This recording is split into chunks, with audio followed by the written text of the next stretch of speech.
Origin Gents, welcome to Jurex, and this is NATO's new 3-cannon tank needs to chill out. Bachchan task and purpose. Why 3? Why not 4? Why not 2? Why 3? Like, why you keep causing OCD to people? I don't know. Yeah, 3, I'm gonna guess like 2 are like small caliber, 1 is like a big cannon like a tank has. 120 millimeter, and others like small 50, 60 millimeter cannons. I don't fucking know. But yeah, this is NATO's new cannon specifically. So one thing I learned throughout the years that NATO has their own thing. So all the NATO countries pull their whatever like money they give to NATO and like apparently make their own vehicles. Why? All the NATO countries have their own thing as well, like America, France, UK, Germany. They have their own thing. Why not just use that in NATO?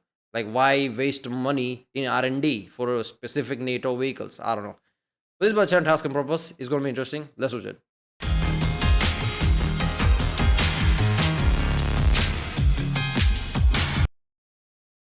I have a major breaking announcement that I'm excited to share with you. I'm going to be a father. In July, there's going to be a new member of the Spare Parts Army, and there's nothing that I've looked forward to more in my life than being a dad. Now, how do I transition from talking about babies to main battle tanks? Well, our baby will be part Italian and part Irish, which makes this a Euro baby. Just like how the tank we're about to baby poops like tank, shoots all left and right, so maybe there is that. To talk about is a Euro tank. This main battle tank legitimately has 3 cannons on one single turret. The Euro Was that right or what? Look at that, I'm getting intuitive. Yeah, I'm getting that when it comes to like military things. Okay, not 50, but one is 30, other is 20 millimeter, and one is 140. So I was off by 20 millimeter when it comes to main cannon. It's not 120, it's 140 millimeter. Another 2 are like 30 and 20. Makes sense, right? It just makes sense. It's a tank, so it needs a big caliber cannon. And other small ones for, I don't know, drone and other shit. Single turret. The Euro tank grabbed a ton of attention at arms shows and defense internet forums when it revealed its 140mm main gun, its 20mm coaxial autocannon, and if that wasn't good enough, its 30mm remote weapon station. On top of all that, this is the best kind of hat on a hat. It's overkill, distilled, and personified. The enhanced main battle tank is essentially what happens when a French and German defense industry team up with one another. It's definitely why they've been fighting each other for centuries, because if they ever started working together, they would create unholy overkill machines like this. The beast was first revealed at the Euro Sanatory 2024 Arms Expo. Imagine that, for centuries telling somebody like, oh, French and Germany is going to be team together and make something. Oh, I get it, like France and Germany always has this kind of like respect thing for like long ago, but like very recent memory, let's just say, right? Whether it's World War I or World War II, France and Germany, yeah, that doesn't go together. In June. It's kind of like the Eurovision Expo, except for weapons instead of songs. The idea here is that the Euro tank will be a common armored platform that can be readily adopted by other European nations. Think of it like how the Leopard 1 and 2 tank became the accepted standard across Western Europe during the 20th century, except now we've gone full tilt. The EMBT plans to take the European arms market by storm. But would 3 different guns actually be useful in combat, or is all that firepower just a marketing tactic? How are the designers incorporating the lessons from Ukraine? And what do I think this project reveals to us about the strategic goals of France and Germany going into the future? I'm your average infantryman, Chris Cappy. Let's find out. But first, I want to tell you about the folks that sponsored this video, Odoo, a business management software designed to simplify your workflow so you can spend time on the things that really matter. I'm always looking for new ways technology can help streamline my workflow and business processes. And with Odoo's suite of apps, this is how AI is going to streamline everything by smaller businesses, like how it should. That's how capitalism works. Yeah, we'll go to original video page link, and from there support this channel. These sweet t-shirts, get yours today, or tracking payments to my awesome freelance collaborators. Odoo has got me covered. So check them out at odoo.com. I'm not going to bury the lead here. I know the first thing everybody wants to know about is the thing that goes boom. The EMBT has a very unique 140mm cannon, which absolutely dwarfs the NATO 120mm standard that they've been using. It's got just a massive hog of a cannon on there. This new weapon is called the Asclan. Am I saying that right? Asclan, which stands for Auto-Loading Scalable Out. He's just asking for it to be nicknamed Ass Clown for some reason. Does it make ass clown of the enemies? I don't know. Performing gun. Don't look at me, I don't come up with the acronyms. Apparently, to the French, the word Ascalon holds special significance for tankers, since it's the name of the sword that St. George used to slay the dragon in their traditional legends. I shit you not, guys. St. George is the patron saint of tankers and cavalrymen, and really all mounted warriors since the Crusades. I'll file that bit of information into the cool, but I'll never need to know that again file. So why use this 140mm gun though? Well, it does add more of a punch than what current NATO 120mm and the Russian 125mm guns fire. According to a company press release, current test ammunition carries 18 megajoules of kinetic energy at the muzzle, and they believe future innovation will crank that up to 20 megajoules. By comparison, the Abrams maxes at 15 megajoules of muzzle energy. What's all this talk of science words and physics? I'm an infantryman, not a scientist, damn it. Well, one theory is that it has to do with needing increased range or ability to punch through more armor at range. Theories are well and fun, but how does any of it actually perform? It's already completed static. Yeah, look, man, here's what I'm gonna say about this. Like, when it comes to NATO, I don't think they should make new shit in that way. Should have used the older cannon and maybe advance it in the future type of way. Because when it comes to NATO, like, fight is going to be in European theater. And historically, like, that shit like drags on. You need a lot of ammunition. Look at the Ukraine-Russian war right now. So you don't want to rely on a newer ammunition that you don't have, rather than 120mm ammunition that you probably have a lot of stockpiled already. Firing trials, and KNDS plans to conduct mounted and moving tests in the EMBT next year. That could potentially be a problem. What if that absolute hog of a cannon is too big to wield? It's that new that we don't even know if it works while moving yet. But wait a second, there's a major downside here. The old tank could only hold 22 rounds in the autoloader and an additional 18 in the hull is my understanding. That means that this tank will carry even less ammo with the 140mm. Now I'm not sure how I feel. I like more ammo, not less. I know a lot of guys will say that's a problem for logistics to deal with, let them figure it out. Over at r/less credible defense, here's what they had to say about this. Yeah, but it's not the logistic people who are gonna get shot at. It's the people who's inside the tank who's gonna be screwed. But yeah, I guess like one shot kill type of shit, like, yeah, I guess less ammo. Why does that matter? Strange caliber choice. Quote, this is KNDS and Rheinmetall fighting over whose caliber, and thus probably whose gun, is going to inherit the de facto NATO standard crown for 120mm. KNDS is pushing for Nexstar's 140mm, and Rheinmetall is pushing for their 130mm. Notably, KNDS is the primary contractor on the Franco-German MGCS project and would very much like to push Rheinmetall out, while Rheinmetall is trying to torpedo the project in favor of their KF-51 main battle tank. Now, you might say creeping around the comment section of Reddit isn't a real source. You might say I'm not a real journalist, and you. Yeah, I was about to say that, like, is that like War Thunder forum? War Thunder? Yeah, War Thunder forum. If not, like, yeah, it's not accurate. Yeah, Reddit don't know shit. Go to War Thunder. Okay, wait a minute. I missed that. That is the one, right? Yeah, War Thunder forum. Go there. Might be right, but I'll be damned if it isn't fun to look at what the internet has to speculate on about new tank details, and sometimes the best info comes from reading anonymous comments in forums like War Thunder. You end up seeing what disgruntled former defense contractors say who are just laying out the real deal. I think one reason that we're starting to see 3 cannons now more commonly, and why this might be what we see in the future, is because AI targeting, new computer systems, new tracking systems, and computers being able to take over. Yeah, see, the War Thunder thing is very simple.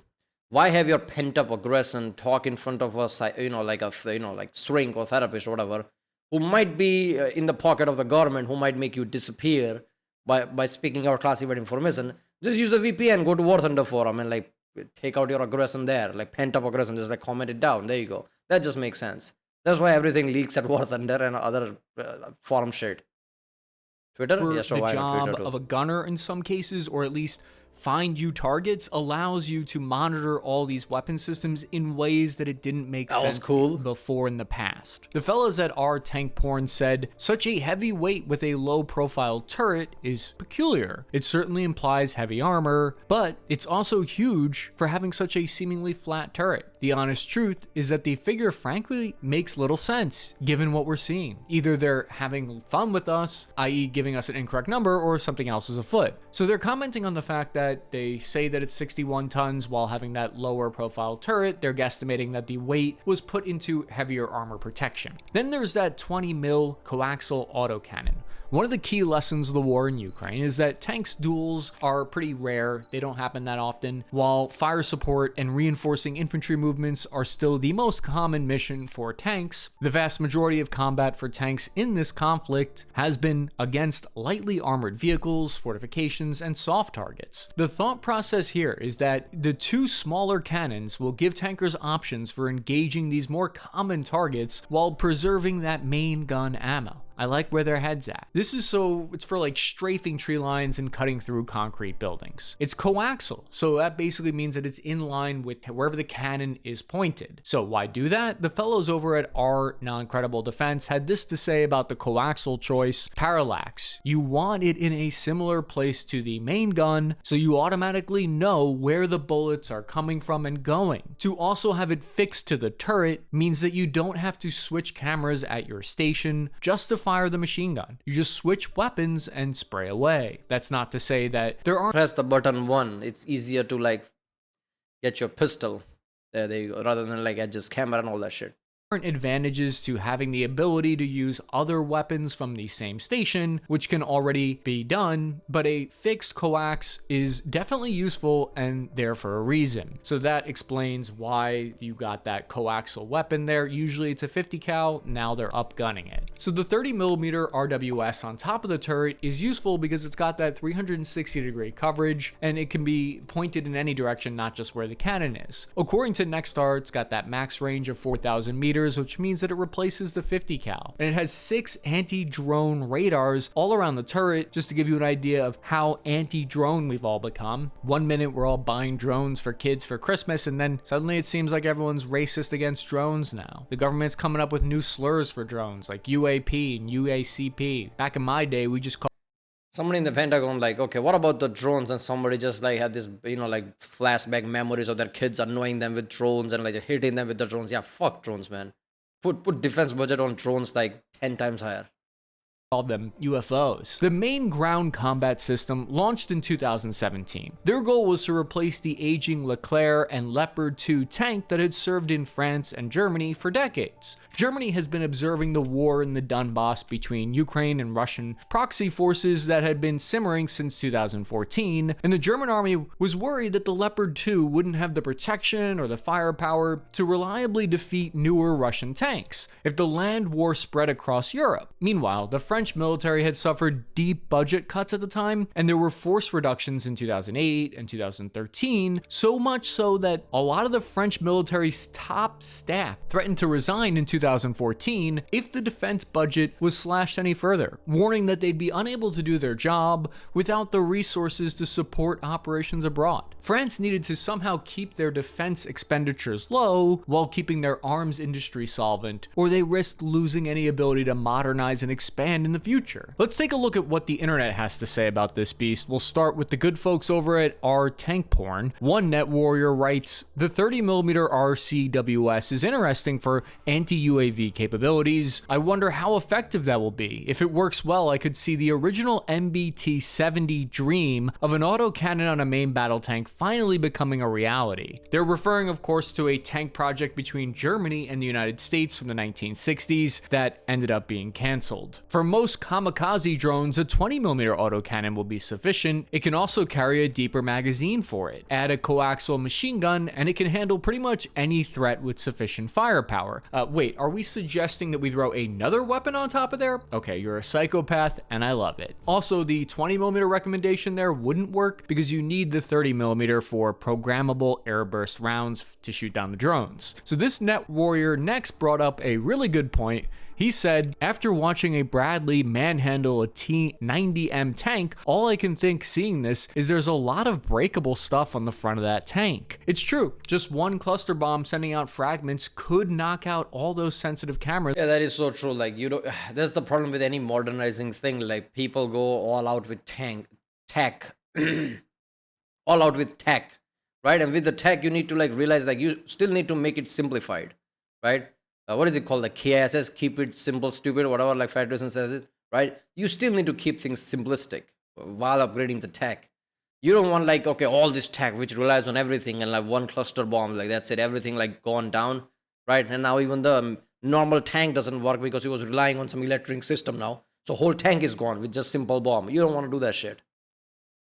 On the top of the tank turret. Definitely something to consider. Another wrote, it looks AI generated. I agree, it looks AI generated in the best way possible. After my time visiting mechanized infantry and tank crews in Ukraine, I can say that I can understand why a lot of these changes from this Euro tank are being made and how they were influenced by the combat that we're seeing on the front lines right now. And apparently you can just design a tank with 3 guns on top. Like, no one will stop you. This violates no law of nature. 3 cannons on 1 turret is in fact how God always intended it to be. So another Net Warrior wrote, I like the idea of the project. Create a universal, state-of-the-art next-gen main battle tank with the know-how of both Germany and France. You have an industrial base, sufficient buyers, very experienced companies.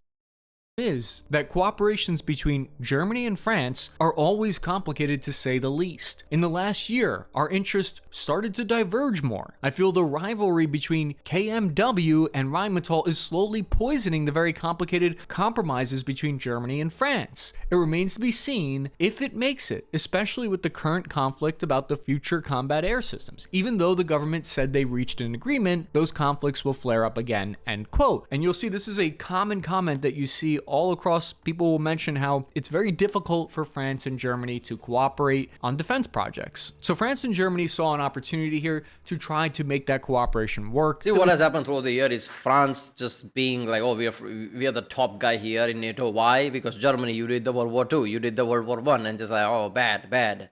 And you know, like that worked for long enough time. I think now when Germany is finally like increasing in the military spending and everything because of Ukraine-Russia war, I think Germany will be like, you know what, that shit is getting old now. Like, I need the goddamn respect. That's what's gonna happen.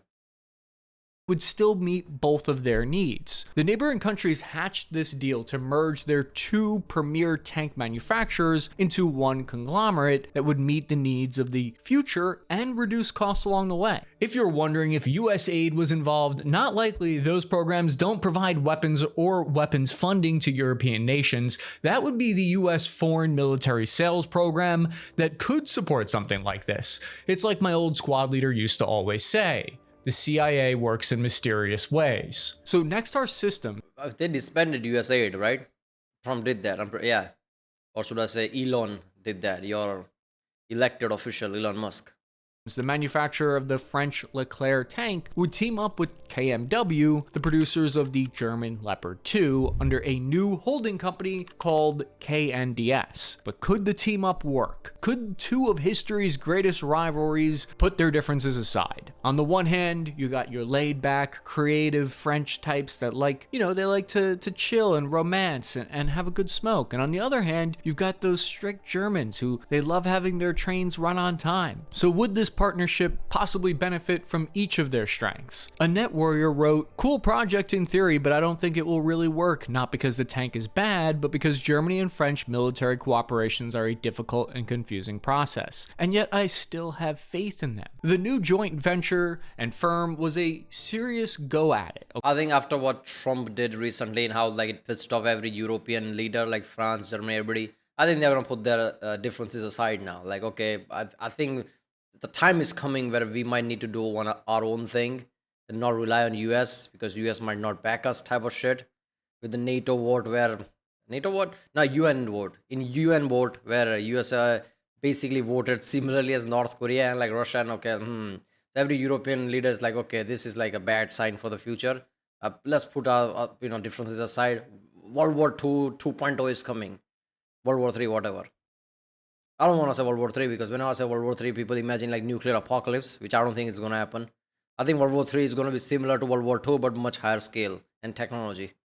Okay, they employed over 6,000 people and made an annual revenue of more than 2 billion euros. The way it worked was a 50-50 split between French and German owners. The new conglomerate was immediately tasked with designing a concept tank for the main ground combat system, and it needed to be ready by the 2030s. They wanted to ensure dominance over anything the Russians threw at it, because at the time, the Russians were showcasing their new T-14 Armata tank. The concept of the Euro tank would be similar to that of the T-14 actually, but although the T-14 never ended up happening. So it would also form the basis of a whole family of vehicles, using the tank as that core chassis that would later theoretically be expanded into infantry fighting vehicles, artillery, drone command tanks, or even laser-armed aerial defense vehicles. On paper, it all sounds very good to me, and I'm into it, although there's only one problem. KNDS had to actually go ahead and design the tank, and it had to be good enough to compete with the modernized programs of the existing tanks, or it risked becoming too expensive for continued development.